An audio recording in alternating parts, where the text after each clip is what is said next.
Hi Nurse Fam, my name is Bridget. I'm a full-time nurse and I turned a $500 investment into $12,000 in the COVID crash. And now I help teach nurses how not to live paycheck to paycheck and finally build financial freedom. Now, before we jump in, I created something totally free for you. It's called the Nurse Investing Handbook. It's a short, simple guide to help you start investing, even if you've never bought a stock in your life. You can download it using the link in the description. It's totally free, and I promise it's gonna make all this investing stuff seem way less overwhelming. So let's get ready to go from bedside to bank account. So today we're gonna start talking about how to invest with just $100.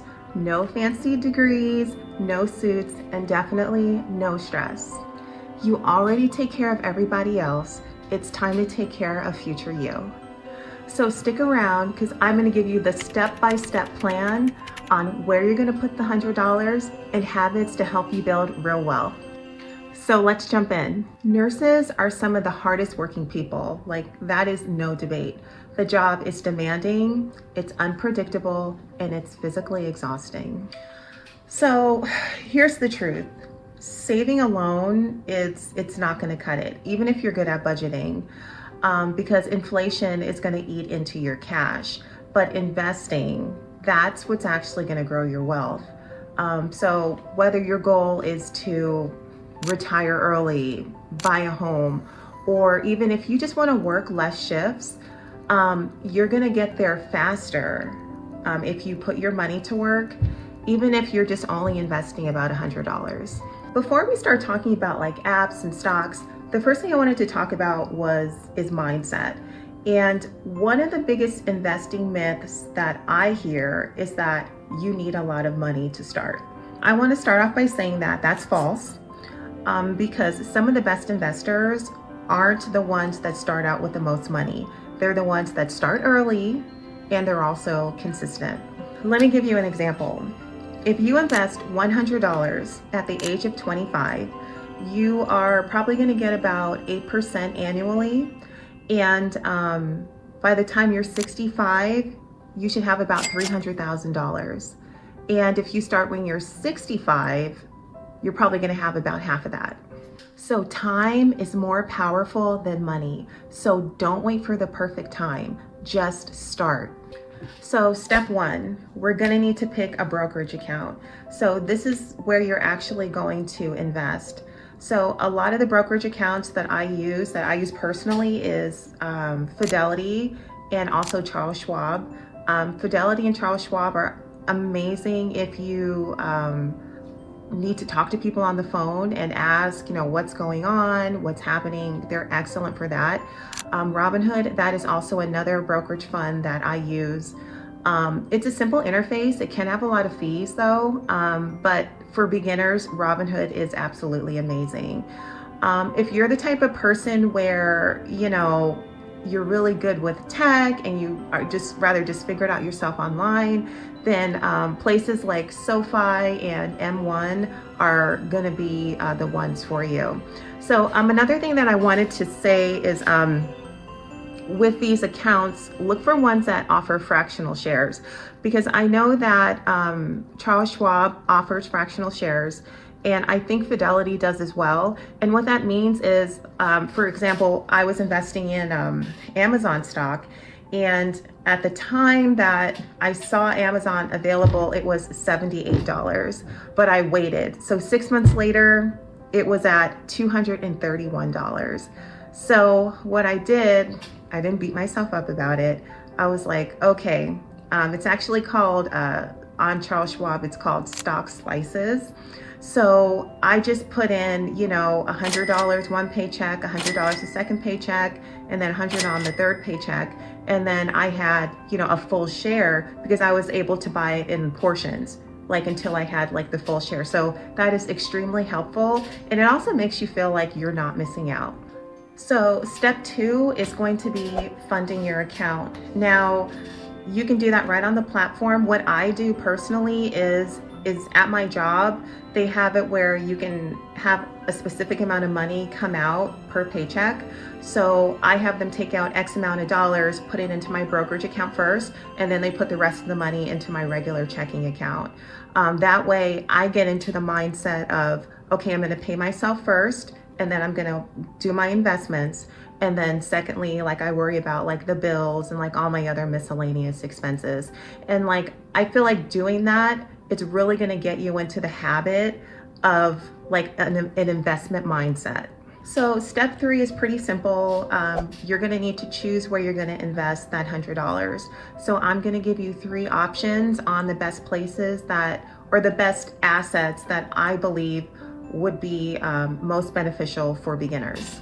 Okay, so option A is going to be ETFs. ETFs are absolutely amazing. I love ETFs. It really makes you feel like your money is going so far.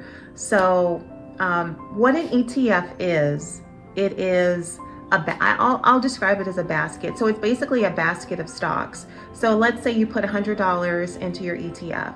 Well, you've just invested in hundreds of different companies. So you're gonna maximize your money faster and at an accelerated rate. So some of the ETFs that I really like is gonna be VTI, VOO, which is S&P 500, which is amazing, SDHD. So I would kind of like describe it as kind of like buying the whole grocery store versus just like going in and like buying a gallon of milk. Okay, so option B. Option B would be to do fractional shares. So I know we talked about Amazon a little bit earlier and how I was buying with the fractional shares. So invest in companies that you already know. So Starbucks, and it's really funny I mentioned Starbucks because I do like so many of my shorts about Starbucks. Because when you're at work, your friends and like the other nurses like, hey, like I'll get you Starbucks. Like, all right, like, like get me the cafe latte. So I think Starbucks is so funny. But yeah, invest in Starbucks, invest in Amazon, because I know you're on Amazon all the time buying stuff that you don't even need. And then Apple, because I know that you're on Apple iPhones right now too. So yeah, I think it keeps you more engaged in the stock because you actually like it to say like, hey, I own a piece of Amazon. Hey, I own a piece of Apple. So it just makes investing exciting. And it makes you just want to keep on doing it. And the nice thing about fractional shares is you can just throw in like $5 or $10. Throw in $5 or $10 worth of Amazon stock, and you'll be so surprised at like, as time goes on, you're like, wow, like I really turned that $5 into like $100. And then over the years, like, wow, I made like 10 grand off of Amazon and I only put in like $1,000 over, 12 months,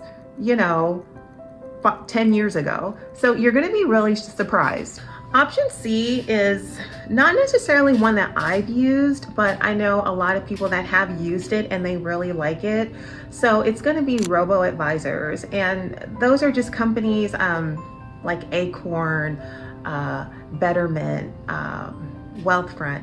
And basically with those, all you really do is they ask you a couple of questions and they actually invest for you. So if you're like want to be hands off, you're like, I don't want to do researches on stocks, I don't want to worry about it, I don't want to look at the charts, like I just want to put my money in and just be left alone, then doing the robo advisors would be like the best thing for you, especially if you're a busy nurse, you're working doubles, your schedule is all over the place. Like this would be the best one for you. So don't get overwhelmed.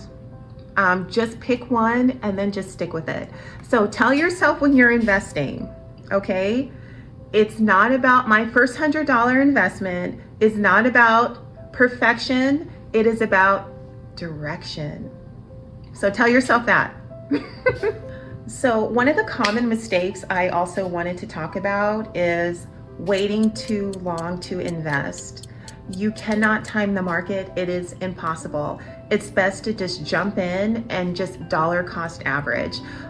When I started, I trade stocks, but when I also started crypto, You just have to jump in. And if the market goes up, you bought, let's just $10 you bought, and let's say if the market goes down a little bit, like your stock goes down $15, $20, buy another $20 worth. And as the market fluctuates, just keep buying in, and over time, you're gonna see your investment grow. Also, another thing that I see a lot of people do, which is a big mistake, is they put money into stuff that they don't understand. And that is going to be a very negative trading experience for you, because if you're buying stuff that your friends, cousins, whatever said to buy, you don't know what it is, you don't understand the tech behind it, you don't understand why would someone need this? Like somebody just told me to buy it and I just got it because they said that they made money. Like, don't do that. Don't do that. If you're a beginning investor, just stick with ETFs and just stick with blue chip stocks. So that would be like what I would do if I was a beginning investor. Another one I wanted to talk about is the infamous panic selling. So let's say you buy a stock. It's about $300, let's say. You wake up in the morning, it's down to $250. What do? You sell. No, that's not what you do. The market is going to fluctuate. Sometimes it's going to be really high. Sometimes it's going to be lower. And that's because the news has a lot to do with how the stock market is trading. So you think about it more as long-term, and don't allow the ups and downs of the market to shake you out, because your shifts are stressful and your investments shouldn't be. Okay, so Nurse Fam, what is our action plan? Okay, 1, we are going to open up a brokerage account. 2, we are going to transfer $100 into that account. 3, we are going to pick one smart investment. And number 4, we're gonna repeat it monthly, even if it's only $20. And this is what I want you to remember. I want you to tell yourself this, that your patients rely on you every day, and your future self is counting on you too. And you know, I just wanna let you guys know, it's really not about getting rich overnight. It's about creating options, and whether that is to retire early, whether if that's to go part-time, or whether it's to have peace of mind. So let me know in the comments what's stopping you from investing. Or you know what? Why don't you tell me what stock or ETF that you want to invest in? Like, which one are you going to try? So if this video helped you, like it, share it with a fellow nurse, and don't forget to subscribe for more money tips for healthcare heroes like you. You got this. I will see you in the next one.